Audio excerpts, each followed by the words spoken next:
día, Daniel. Buenas tardes ya, ¿no?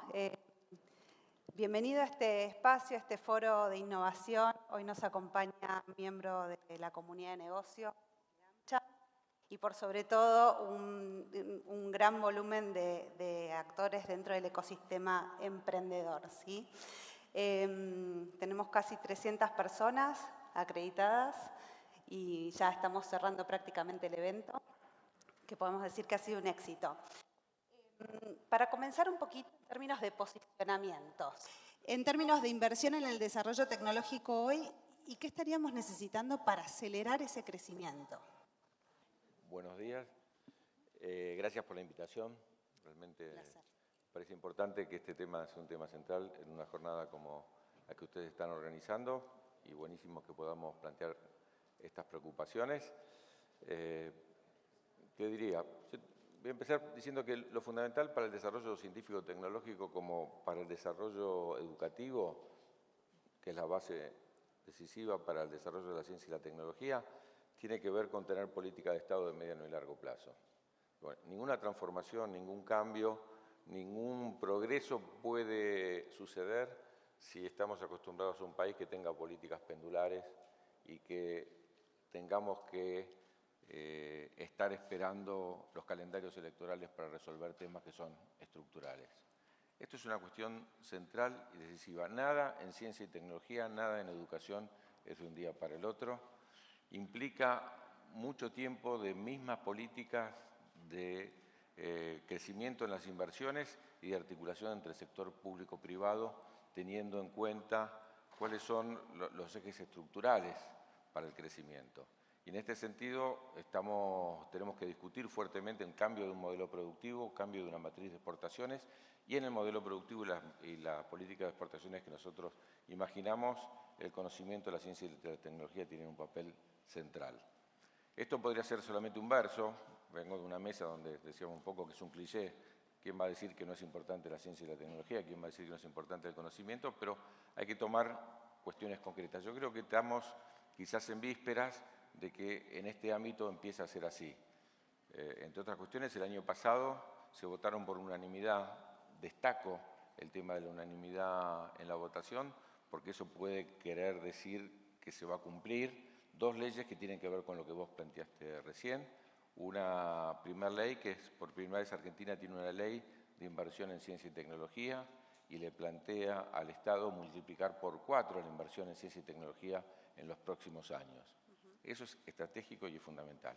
Y acompañamos esa ley con otra ley también votada por unanimidad, que en realidad es la recuperación la prórroga de una ley votada en el 2004. Me tocó ser ministro también en aquel momento y discutirlo en aquel momento con el ministro de Economía, Roberto Labaña, que fue la ley del software, que ahora es la ley de economía del conocimiento.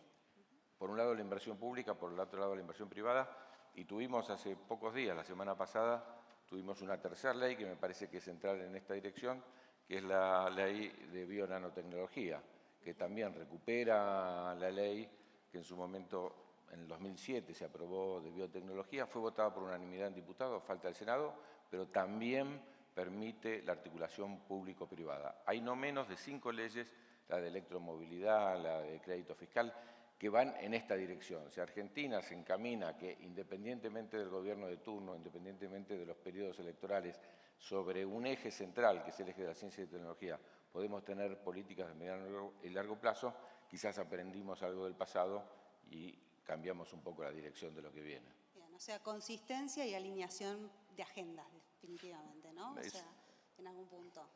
Sí, bien. Y articulación público-privado. Yo un poco lo decía Pablo recién. Ayer estuvimos en Córdoba justamente visitando empresas y visitando la universidad. Y es interesante, aparte de visitar en Falda del Carmen CONAE, que es la Comisión Aeroespacial, y el orgullo que es para Argentina ser uno de los pocos países del mundo que tanto en el campo nuclear como en el campo aeroespacial tiene con qué estar. Bien.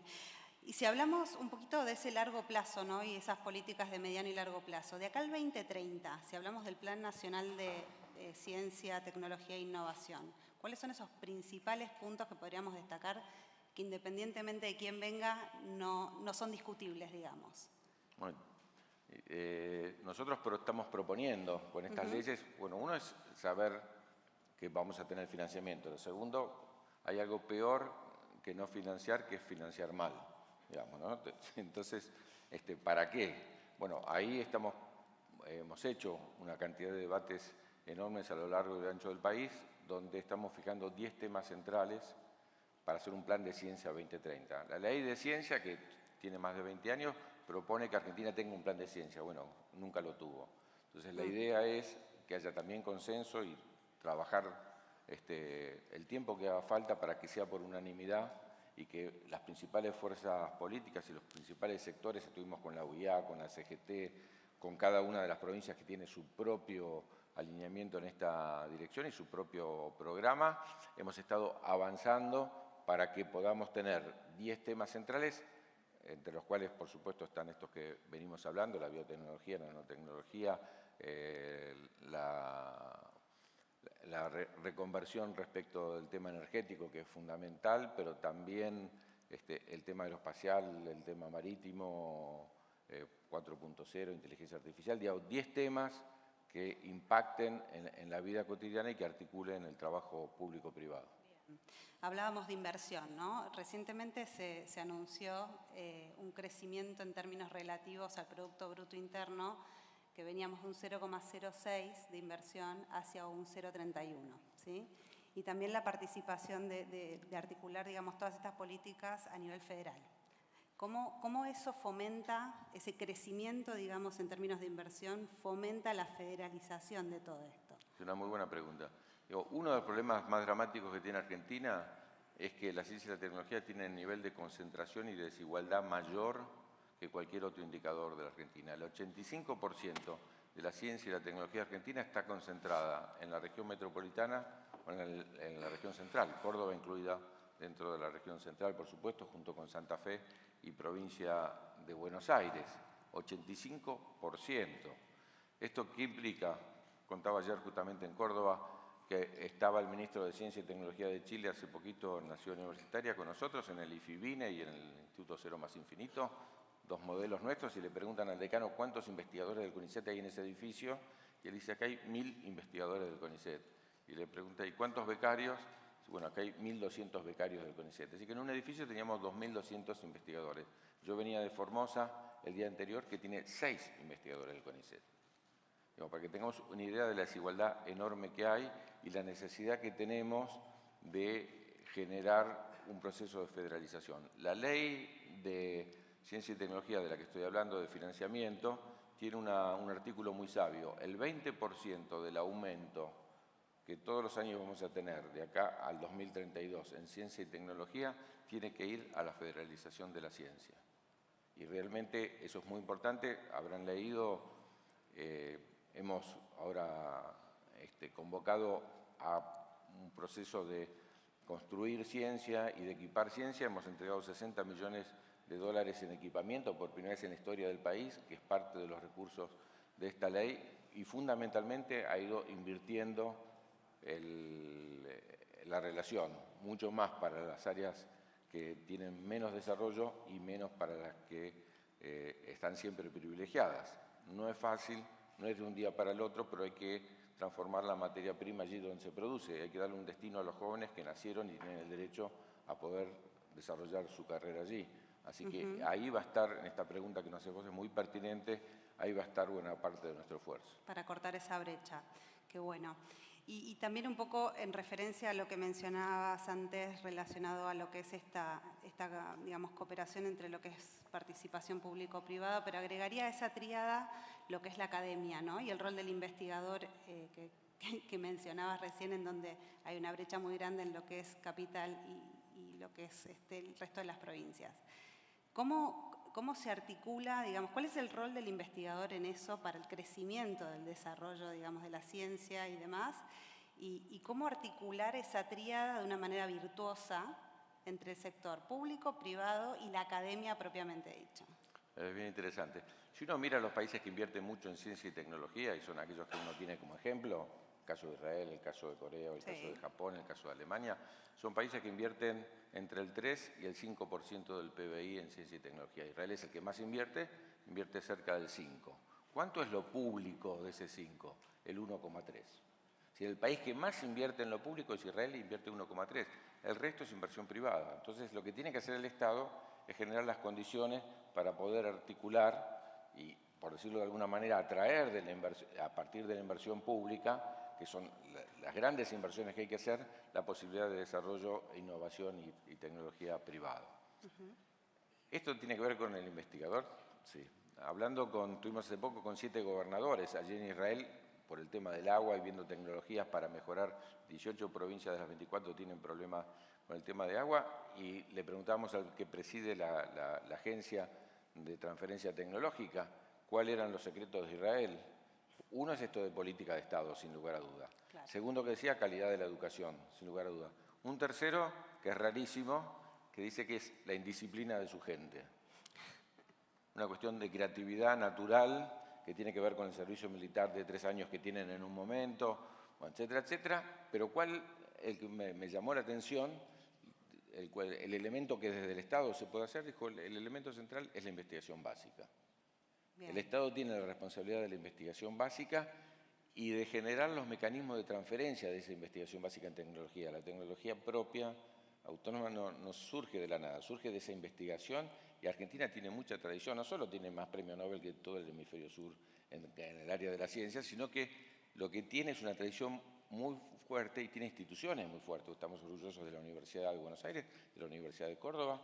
Todos los campos tecnológicos están alrededor de universidades, acá y en todos los lugares del mundo. Estamos orgullosos del CONICET, la institución de Iberoamérica con mayor producción científica.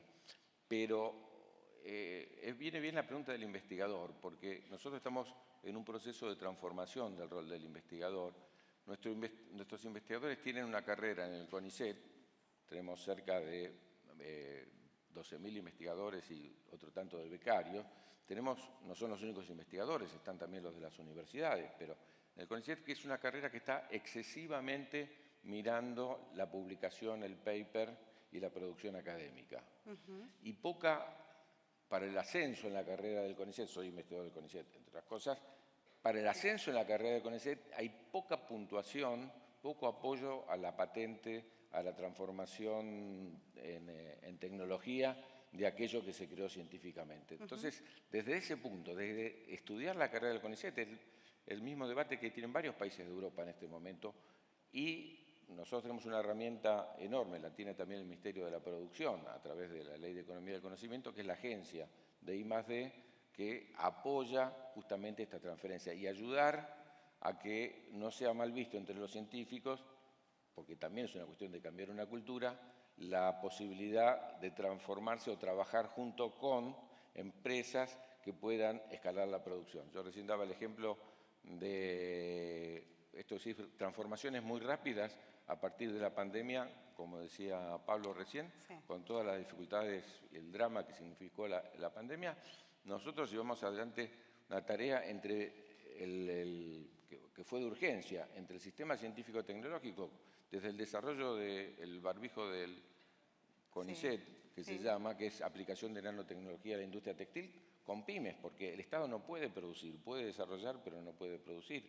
Los kits de detección, al principio no podíamos detectar el COVID porque los países centrales se habían monopolizado y no nos entregaban, hasta que Argentina hizo 3, por lo menos, desarrollos propios de los kits de detección a partir de la biotecnología. Y la vacuna hoy, que Argentina ya está casi en fase 2-3, está terminando la fase 1 de su propia vacuna, tiene que ver también con la articulación público-privado.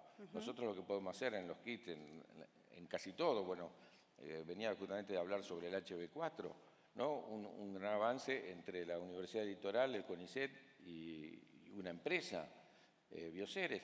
Realmente ese tipo de cuestiones es en la que nuestra agencia y el FONPEC, que es el Fondo de Economía del Conocimiento, tenemos que apoyar para que sea parte de nuestra cultura la necesidad de mostrar que la ciencia, como en el caso de la pandemia, sirve para resolver los problemas de la gente. Ese es el eje central, no solo o mejor dicho, basados en la curiosidad del científico y en la capacidad de investigación del científico, tenemos que generar las condiciones para la transferencia, para eso signifique mejoras en las condiciones de vida. Claro, es un cambio de paradigma, definitivamente. Y no es de un día para el otro. Todos los países, si uno mira la literatura del debate científico-tecnológico a nivel general, experiencias como la de Israel son pocas, digamos. La transición lleva un tiempo.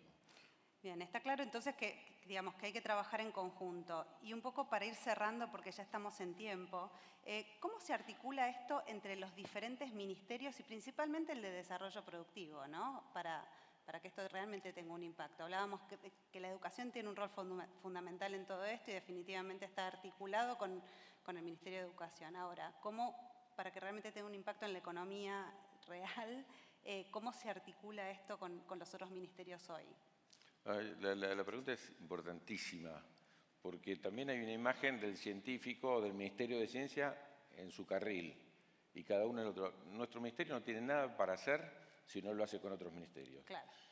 Ese es un tema también de cultura del ministro también. Quiero decir, hay que pensar en función del trabajo conjunto. ¿Podemos hacer algo en biotecnología aplicada a la salud sin el Ministerio de Salud? Sería difícil de hablar del barbijo, el kit y la vacuna sin pensarlo así, y toda una de las áreas más importantes. Pero también, como decís vos, podemos hacer algo respecto de la transformación de los procesos productivos y la innovación en los productos si no lo hacemos con el Ministerio de la Producción. Pero hablábamos del tema aeroespacial. Argentina se puede enorgullecer del avance que tiene en esa dirección. Es el único país de la región que puede tener satélites propios, comunicacionales y de observación de la Tierra, y estamos avanzando en el lanzador propio de Argentina. Bueno, eso tiene que ver con las industrias de la defensa, tiene que ver con otros ministerios que también trabajan en la misma dirección.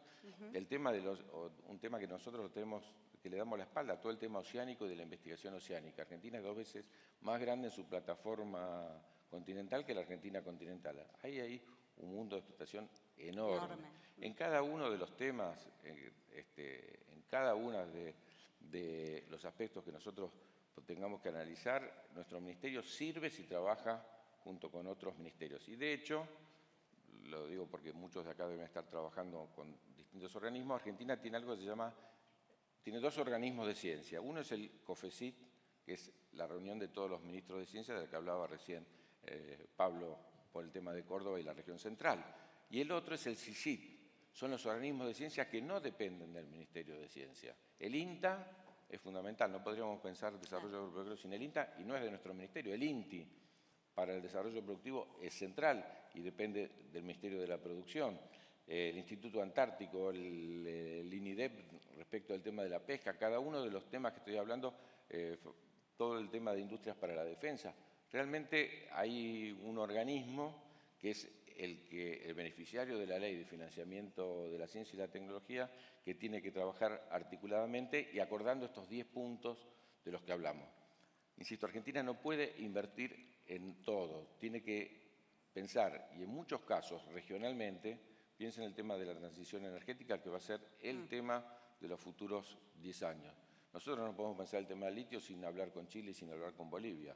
Un acuerdo para el desarrollo tecnológico nos cambia la vida, porque una cosa es exportar carbonato de litio, otra cosa es que nosotros podamos elaborar baterías. El cambio que hay, el tema hidrógeno, digamos, para dar un solo ejemplo, toda la cuestión energética y de la transición energética para nosotros va a ser prioridad en la inversión.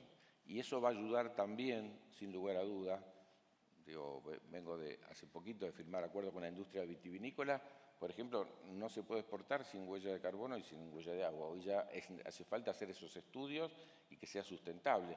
Bueno, casi todas las exportaciones, recordemos que el año pasado el sector que más creció en exportaciones fue el de industria de conocimiento.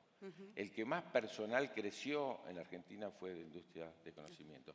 Por primera vez vimos tapas en los diarios diciendo que los estudiantes dejaban carreras de ciencias sociales para irse a las carreras técnicas. Empieza a haber un cambio que hay que percibirlo incipientemente, pero me gustaría terminar con eso. Solo es posible si hay políticas de mediano y largo plazo.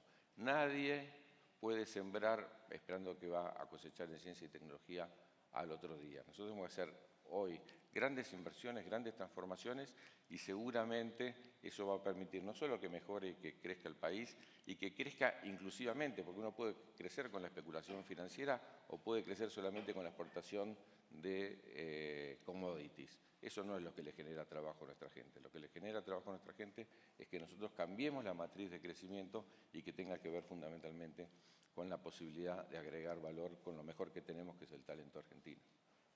Bien, qué bueno. Bueno, ya estamos cerrando. ¿Algún mensaje más que le quieras transmitir a esta comunidad de negocios y emprendedores que están acá sentados, que ya cierran el día y la jornada? Les daría un consejo: que entren a la página web del Ministerio, de la agencia, y que vean la cantidad de líneas que hay de financiamiento y de aporte a la transferencia de tecnología. Entren, vean y que nos hagan llegar, porque yo creo que también hay que, lo hablaba ayer con Pablo y con los investigadores, nos juntamos con un conjunto importante de grandes investigadores de la Universidad de Córdoba, decía, tenemos que en ciencia y tecnología también pensar, como pensamos en otras áreas, en proyectos delivery. Digamos, yo hablo concursos en general y espero que vengan. No, quizás hay grandes proyectos o chicos proyectos, pero con mucho futuro, y entonces que nos hagan llegar esos proyectos. Argentina no tiene ninguna excusa para no financiar proyectos que permitan transformación tecnológica, que nos permitan, por supuesto, también mercado interno, pero en el cuello de botella que tenemos siempre con el sector externo, que nos permitan cambiar esa matriz de exportaciones y no quedar supeditados como nos pasa con las commodities, que quedamos supeditados a las coyunturas internacionales. La exportación de productos tecnológicos no tiene ese tope, por decirlo de alguna manera, o esa preocupación. Acérquense al Ministerio, acérquense a la agencia.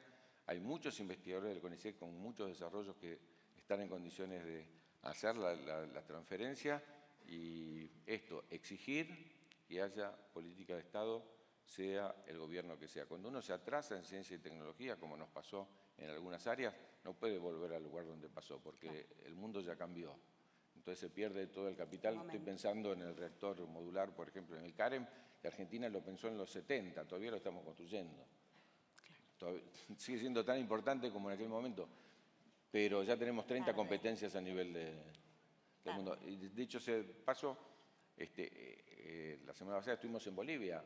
Argentina exportó 3 centros de medicina nuclear que construyó el INVAP, 150 millones de dólares.